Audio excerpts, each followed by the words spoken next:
হযরত বিলাল রাদিয়াল্লাহু তাআলার ইসলাম গ্রহণের ঘটনা। হযরত বিলাল রাদিয়াল্লাহু তাআলা জন্ম নেন সৌদি আরবের পবিত্র মক্কা নগরীতে।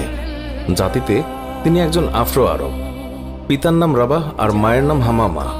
তার পিতা একজন কৃতদাস হলেও মা হামামা ছিলেন শাহজাদি। শাহজাদি কেমন করে গোলামের স্ত্রী হলেন সেটা জানতে হলে আমাদেরকে একটু পেছনে ফিরে যেতে হবে। মধুর আজানের ধ্বনিতে সমগ্র ধর্মপ্রাণ মুসলিমদের হৃদয়ে আকুল হয়। যে মানুষটি সর্বপ্রথম এই পবিত্র আজান কণ্ঠে ধারণ করেছিলেন তার নাম হযরত বিলাল রাদিয়াল্লাহু তাআলা আনহু, ইসলামের প্রথম মুয়াজ্জিন। আজ আমরা তার জীবন কাহিনী জানব ইসলামের জন্য আমৃত্যু লড়াই করে যাওয়া এক সাহসী যোদ্ধার কথা। শেষ নবী হযরত মুহাম্মদ সাল্লাল্লাহু আলাইহি ওয়াসাল্লাম জন্মগ্রহণ করেছিলেন 570 খ্রিস্টাব্দে। সেই বছরেই আবিসিনিয়ার বাদশাহ আব্রাহা তার বিরাট হস্তি বাহিনী নিয়ে পবিত্র মক্কা নগরী আক্রমণ করে। হস্তি বাহিনীর ভয়ে আরবরা ভয়ে আতঙ্কিত হলেও আল্লাহর ঘর রক্ষার ব্যবস্থা করলেন আল্লাহ তাআলা নিজেই। হস্তি বাহিনী সহ আব্রাহা পরাস্ত হল। এই ঘটনার কথা মুসলমানদের পবিত্র ধর্মগ্রন্থ পবিত্র কোরআন শরীফে সূরা ফিলে উল্লেখ করা আছে। আরবি ফিল শব্দের অর্থ হল হাতি। যুদ্ধে পরাজিত হয়ে আব্রাহার সমস্ত বাহিনী পালিয়ে গেল। যারা পালাতে পারল না তারা আরবদের হাতে বন্দী হলো। এই বন্দীদেরই একজন ছিলেন বিলাল রাদিয়াল্লাহু তাআলার মা হামামা। হামামা ছিলেন স্বয়ং বাদশাহ আব্রাহার ভাতিজি, কিন্তু ভাগ্যের ফিরে হলেন দাসী। সম্ভ্রান্ত কুরাইশ বংশের এক ব্যক্তি খালফের ঘরে তার স্থান হলো বাদী হিসেবে। সেখানে আবিসিনিয়ার আরেক দাস রাবাহ কাজ করত। তাদের বিয়ে হয় এবং তাদের ঘরেই জন্ম নেয় ইসলামের একনিষ্ঠ কাণ্ডারি হযরত বিলাল রাদিয়াল্লাহু তাআলা আনহু। হযরত বিলাল রাদিয়াল্লাহু তাআলার চেহারা মুবারকের যেই বর্ণনা পাওয়া যায়, একজন আফ্রো আরব হিসেবে তার গায়ের রং ছিল কালো, দেহের গঠন ছিল লম্বা, মাথায় ঘন কালো চুলে তিনি লাল খিজাব ব্যবহার করতেন। বাবা মায়ের স্নেহের ছায়ায় শিশু বিলাল তিনি বড় হচ্ছিলেন। হঠাৎ করে বিলালকে এতিম করে তার মা বাবা পাড়ি জমান না ফেরার দেশে। এর আগে বিলালকে রেখে যান মনিফ খালফের কাছে। একজন কৃতদাসের ছেলে হিসেবে তাকেও কৃতদাস হতে হলো। বিলাল সেইভাবেই চলছিলেন। একদিন মারা গেলেন খালফ। মনিফ হলেন খালফের পুত্র উমাইয়া। উমাইয়া ছিলেন নির্মম। বিলালের উপর নেমে আসলো এক অকথ্য নির্যাতন। কিশোর বিলালের কাজে এতটুকু ভুল ত্রুটি পেলেই তাকে অমানবিক নির্যাতন চালাতো উমাইয়া। জুলুম আর অত্যাচারের মাত্রা বেড়ে গেল আম্মারও। তারই মতো একজন হতভাগ্য কৃতদাস আম্মার পরে নবী সাল্লাল্লাহু আলাইহি ওয়াসাল্লামের সাহাবাদের একজন হয়ে ওঠেন এবং তার হাতে স্থাপিত হয় ইসলামের প্রথম মসজিদের ভিত্তিপ্রস্তর। আম্মারের কাছে বিলাল রাদিয়াল্লাহু তাআলা আনহু শুনলেন মহানবী সাল্লাল্লাহু আলাইহি ওয়াসাল্লামের নাম। দুজনেই সিদ্ধান্ত নিলেন ইসলাম গ্রহণ করবেন। একসময় সেটি করেও ফেললেন। বিলাল রাদিয়াল্লাহু তাআলা আনহুর ইসলাম গ্রহণের খবর আর চাপা রইল না। মনিব উমাইয়া এবার হাজার গুণ ক্ষিপ্ত হলেন। বিলালের উপরে সে অত্যাচারের মাত্রা আরও চরমে পৌঁছালো। তাকে বলা হলো জন্তুর মতো চার পায়ে চলাফেরা করার জন্য। আদেশ অমান্য করলেই শাস্তি।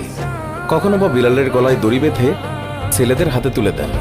ছেলেরা তাকে মক্কার রাস্তায় টেনে হিঁচড়ে যেখানে সেখানে নিয়ে যায়। অজ্ঞান হয়ে যায় বিলাল। উমাইয়া বিলালকে লোভ দেখান ইসলাম ত্যাগ করলেই উঠিয়ে নেবেন শাস্তি, নতুবা মাত্রা আরও বাড়বে। কিন্তু বিলাল তার আদর্শ থেকে সরেন না এক চুলো। প্রাণের চেয়েও যে আদর্শ বড়। ফলাফলে আরও খেপে যান উমাইয়া। নির্যাতন ক্রমে বেড়েই চলল। এবার বিলালের বুকে ভারী পাথর চাপিয়ে তাকে মরুভূমির অগ্নিতপ্ত বালুর উপরে চিৎ করে শুইয়ে রাখা হলো। বন্ধ করা হলো খাবার। চাবুকের আঘাতে আঘাতে তাকে জর্জরিত করা হলো। ক্ষত বিক্ষত দেহে ছড়িয়ে দেওয়া হলো লবণ। কখনো বা চুবিয়ে রাখা হলো পানিতে। অসহ্য যন্ত্রণায় কাতর হয়েও নিজের আদর্শকে অস্বীকার করলেন না একটিবারের জন্যেও। মনে মনে শুধু আল্লাহর কাছে প্রার্থনা করে যান একদিন নিশ্চয়ই এই যন্ত্রণার অবসান হবে। বিলালের উপরে এই ভয়ঙ্কর নির্যাতনের খবর গেল নবীজি সাল্লাল্লাহু আলাইহি ওয়াসাল্লামের কাছেও। কেঁদে উঠল তার অন্তর। ভাবতে লাগলেন যে কি করা যায়। সাহাবীদের সাথে আলোচনা করলেন। হযরত আবু বকর সিদ্দিক রাদিয়াল্লাহু তাআলা আনহু নবীজিকে বললেন, যেমন করেই হোক আমি হযরত বিলাল রাদিয়াল্লাহু তাআলা আনহুকে মুক্ত করে আনবই ইনশাআল্লাহ, যত টাকা লাগে লাগুক। আবু বকর গেলেন উমাইয়ার কাছে।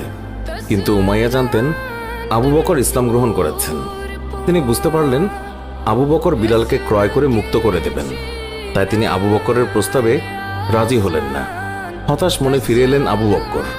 এবার এগিয়ে এলেন নবীর চাচা হযরত আব্বাস রাদিয়াল্লাহু তাআলা আনহু।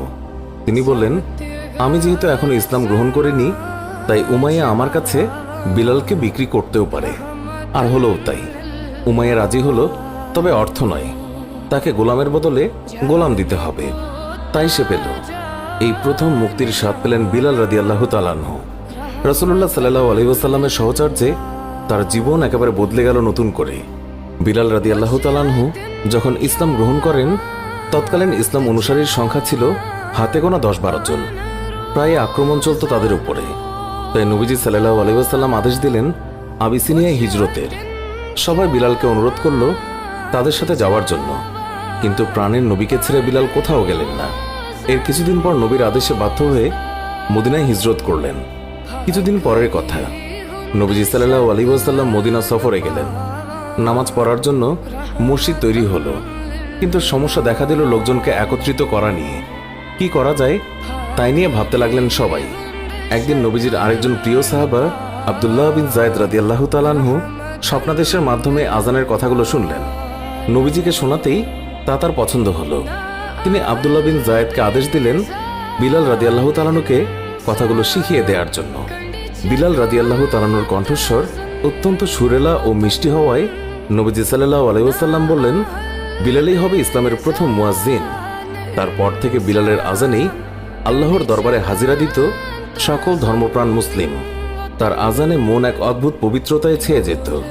বিলাল রাদিয়াল্লাহু তাআলা আনহু ইসলামের প্রতি তার ভালোবাসা, ত্যাগ আর নিষ্ঠার পুরস্কার স্বরূপ লাভ করলেন সারা মুসলিম জাহানের প্রথম মুয়াজ্জিন হওয়ার গৌরব। তিনি নবী করিম সাল্লাল্লাহু আলাইহি ওয়াসাল্লামের প্রায় সমস্ত সাহাবাদের প্রিয়ভাজন ছিলেন। নবীজিকে তিনি প্রাণের চেয়েও বেশি ভালোবেসেছেন। একসময় অসুস্থ হয়ে নবীজি সাল্লাল্লাহু আলাইহি ওয়াসাল্লাম ইন্তেকাল করলেন। শোকে বিহবল বিলাল রাদিয়াল্লাহু তাআলা আনহু মদিনা ছেড়ে চলে যেতে চাইলেন, কিন্তু খলিফা আবু বকর রাদিয়াল্লাহু তাআলা আনহুর অনুরোধে মদিনায় থেকে গেলেও রাসূলুল্লাহ সাল্লাল্লাহু আলাইহি ওয়াসাল্লামের মৃত্যুর পর যত দিন বেঁচে ছিলেন তার মুখে কোনো হাসি ছিল না। বন্ধ করে দিলেন আজান দেয়া। সিরিয়ার যুদ্ধের সময় সেখানে পাড়ি জমালেন। বীরত্বের সাথে অংশ নিয়েছিলেন জিহাদে। ভাগ্যের এমনই লীলা খেলা যে উমাইয়ার হাতে বিলালকে দিনের পর দিন অকথ্য অত্যাচার সহ্য করতে হয়েছে। সেই উমাইয়ার মৃত্যু হলো বিলাল রাদিয়াল্লাহু তাআলা আনহুর হাতেই। লোকে তার সুমধুর কণ্ঠের আজান শুনতে চাইত, কিন্তু তিনি রাজি হতেন না। শেষমেশ খলিফার অনুরোধ রাখতে গিয়ে রাজি হলেন ঠিকই, কিন্তু সম্পূর্ণ আজান শেষ করার সাথেই তিনি বেহুশ হয়ে গেলেন। তারপর তার আজান দেয়া একেবারেই বন্ধ হয়ে গেল। যেখানে তার প্রাণের নবীজিই নেই, সেখানে তিনি কেমন করে আজান দেবেন? কেউ আজান দেওয়ার জন্য অনুরোধ করলে তিনি এর জবাবে বলতেন, আমি যখন আজান দেব তখন আশহাদু আল্লা ইলাহা ইল্লাল্লাহ বলার সময় ঠিক থাকতে পারলেও এরপর আমি নিজেকে নিয়ন্ত্রণ করতে পারবো না। আশহাদু আন্না মুহাম্মাদুর রাসূলুল্লাহ বলার সময় মসজিদের মিম্বরের দিকে তাকালে মহানবী সাল্লাল্লাহু আলাইহি ওয়াসাল্লামকে দেখব না, তখন সহ্য করা আমার পক্ষে সম্ভব নয়। তবু সাহাবীরা তাকে অনুরোধ করল, কিন্তু বিলাল রাদিয়াল্লাহু তাআলা আনহু আগের মতোই নিশ্চল। এবার সাহাবীরা অন্য এক উপায় বের করল। নবীজির দুই দৌহিত্র হযরত হাসান রাদিয়াল্লাহু তাআলা আনহু এবং হযরত হুসাইন রাদিয়াল্লাহু তাআলা আনহুকে ধরলেন বিলালকে আজান দিতে অনুরোধ করার জন্য। আর তাদের এই অনুরোধ বিলাল ফেলতে পারলেন না। এই ছিল তার শেষ আজান। আর সেই আজান তিনি শেষ করতেই পারেননি। আজানের মাঝেই তিনি অজ্ঞান হয়ে যান। এরপর মদিনা ছেড়ে তিনি চলে গেলেন সিরিয়ায়। রাসূলুল্লাহ সাল্লাল্লাহু আলাইহি ওয়াসাল্লামকে ছাড়া তার জীবন অসহনীয় হয়ে উঠেছিল। একসময় চিরবিদায়ের ডাক এলো। দামেস্কের ফাওলান নামক স্থানে 641 খ্রিস্টাব্দে মৃত্যুবরণ করলেন ইসলামের প্রথম মুয়াজ্জিন হযরত বিলাল রাদিয়াল্লাহু তাআলা আনহু। তাকে দাফন করা হলো ফাওলানের বাবুর সেগির গোরস্থানে। আল্লাহর রাস্তা আর নিজের আদর্শের জন্য আমরণ লড়াই করে যাওয়া সেই অকুতভয় বীর সৈনিক আজও সেখানে চিরনিদ্রায় শায়িত আছেন। যতদিন এই আজানের ধ্বনি বাজবে ততদিন তিনিও বেঁচে থাকবেন মানুষের অন্তরে। প্রিয় দর্শক, এর সাথেই শেষ হচ্ছে আমাদের আজকের ভিডিওটি ভালো লাগলে লাইক দিন আর আমাদের অন্য ভিডিওগুলোও দেখুন।